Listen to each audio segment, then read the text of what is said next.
Meski persaingan segmen motor trail di Indonesia semakin ramai, sejauh ini Suzuki belum tertarik untuk bersaing di segmen ini.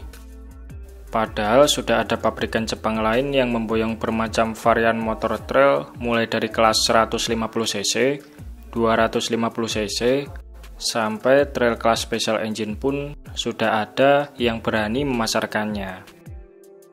Namun meskipun demikian, pabrikan satu ini ternyata pernah menjual secara resmi beberapa motor trail mereka di Indonesia.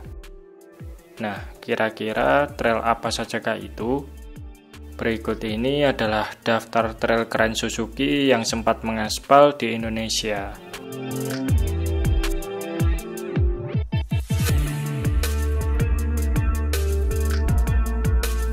Di list kita yang pertama adalah Suzuki TS125ER.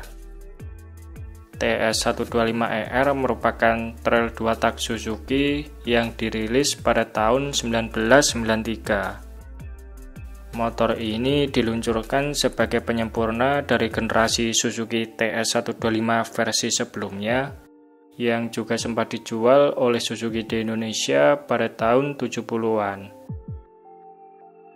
Jika versi terdahulunya masih mengandalkan suspensi belakang double shock, Suzuki TS125ER ini sudah mengadopsi suspensi belakang monoshock, berikut suspensi depan yang dibuat lebih tinggi, lalu swing armnya diganti memakai bahan aluminium, serta bagian permesinannya yang telah di-upgrade menggunakan mesin 2 tak 123cc berpendingin udara dengan karburator Mikuni VM 24 mm serta transmisinya 6 percepatan yang diklaim mampu menghasilkan tenaga 13 horsepower di 8000 rpm dan torsi puncak sebesar 13 Nm pada 6500 rpm.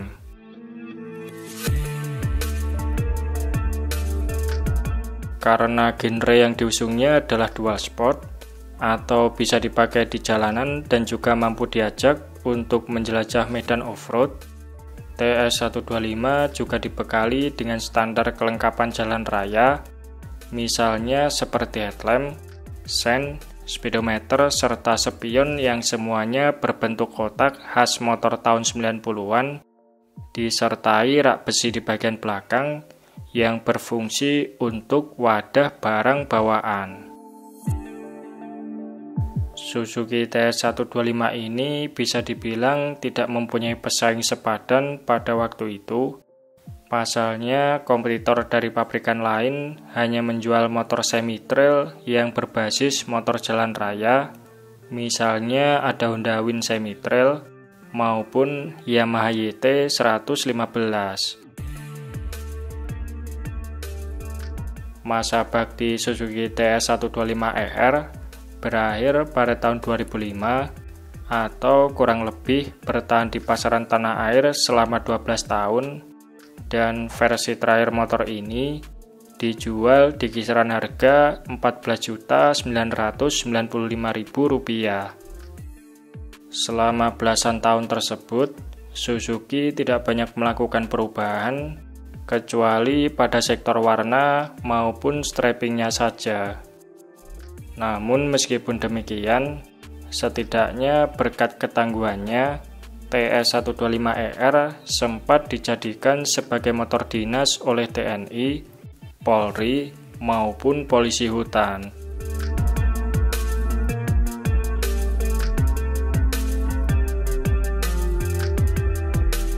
Di list kita yang kedua adalah Suzuki DR250.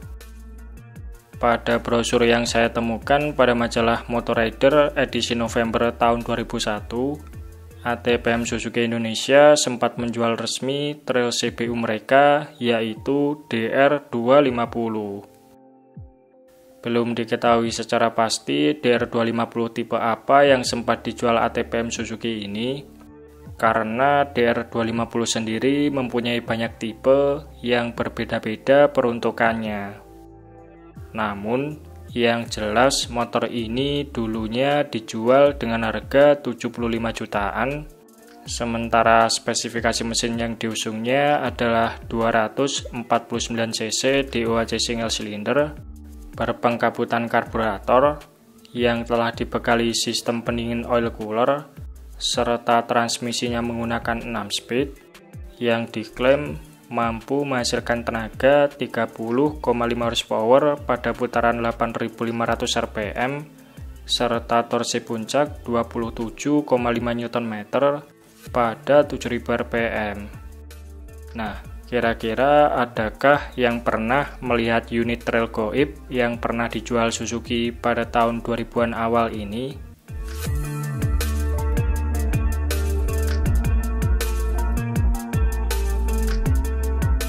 Di list kita berikutnya adalah Suzuki DRZ 400 SM. DRZ 400 SM merupakan supermoto yang diboyong oleh ATPM Suzuki Indonesia pada tahun 2008 silam.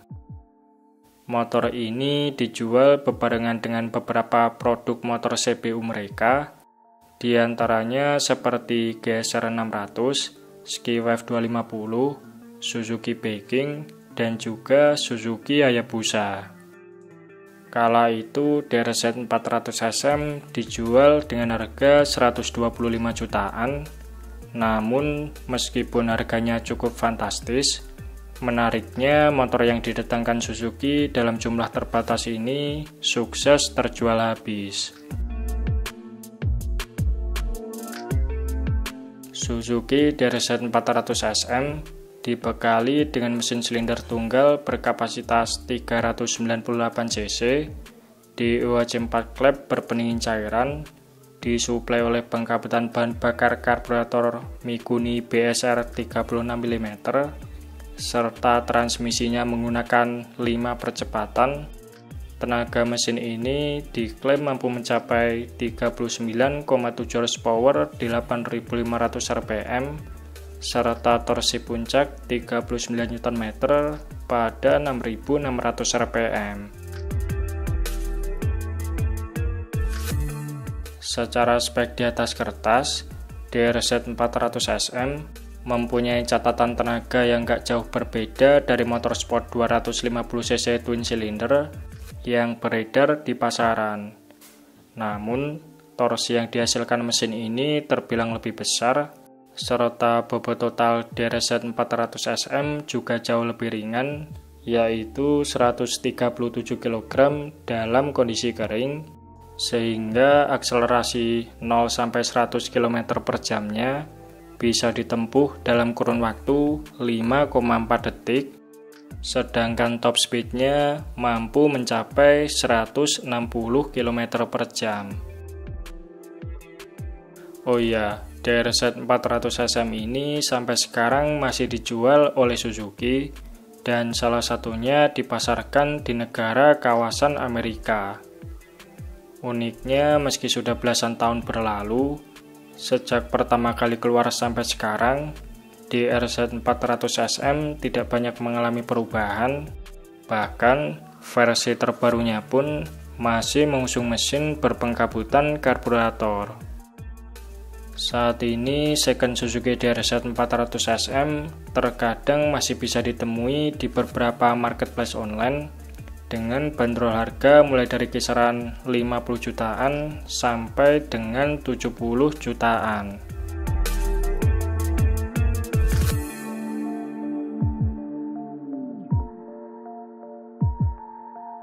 Di list kita yang terakhir adalah Suzuki DR200. Menurut Departemen Sales Suzuki Indomobil Bapak Yohan Yahya, sejak tahun 2015 sampai tahun 2020, sudah ada sekitar 8.000-an unit Suzuki DR200 yang diboyong masuk ke Indonesia. Akan tetapi, unit dari motor ini tidak dijual secara umum, melainkan didatangkan untuk memenuhi pesanan dinas kepolisian, yang mana unit ini akan dijadikan sebagai kendaraan dinas pasukan Brimob. Suzuki DR200 sendiri mengusung mesin berkapasitas 199 cc, SOHC 2 klep berpendingin udara, Pengkabutan bahan bakar memakai karburator Mikuni BST 31 mm, serta transmisinya 5 speed. Mesin ini diklaim mampu menghasilkan tenaga maksimal sampai 20 horsepower di 8.500 rpm dan torsi puncak 18,6 Nm pada 7.000 rpm. Tenaga tersebut terbilang cukup mumpuni, baik itu untuk kebutuhan off-road ataupun untuk sekedar penggunaan sehari-hari. Apalagi bobot kering motor ini hanya 113 kg alias nggak berbeda jauh dengan bobot KLX 150. Dengan kata lain, spesifikasi motor ini sebenarnya sudah cukup layak apabila disandingkan dengan motor trail sekelasnya, misalnya seperti Kawasaki KLX 230. Lantas, jika spesifikasi motor ini sudah layak bersaing dan secara desain pun juga lumayan good looking, kenapa sampai sekarang Suzuki belum berniat menjual motor ini di pasaran? Nah, menurut pihak Suzuki, ada beberapa pertimbangan yang menyebabkan DR200 tidak dipasarkan secara umum di Indonesia.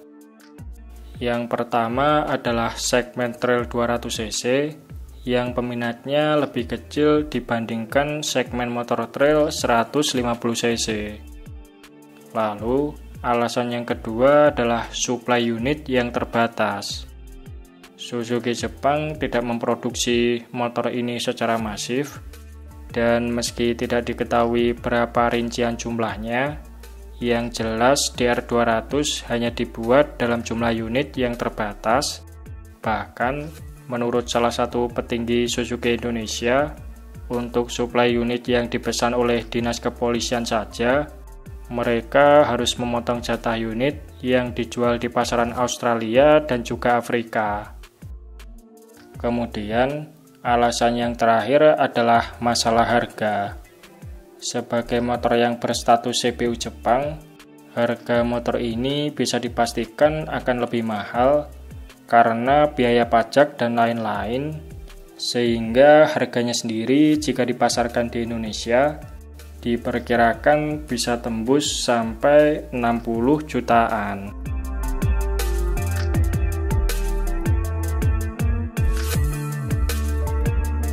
Nah, itu tadi beberapa trail keren buatan Suzuki yang sempat mengaspal di Indonesia. Oke, mungkin itu saja sedikit pembahasan kita di video kali ini.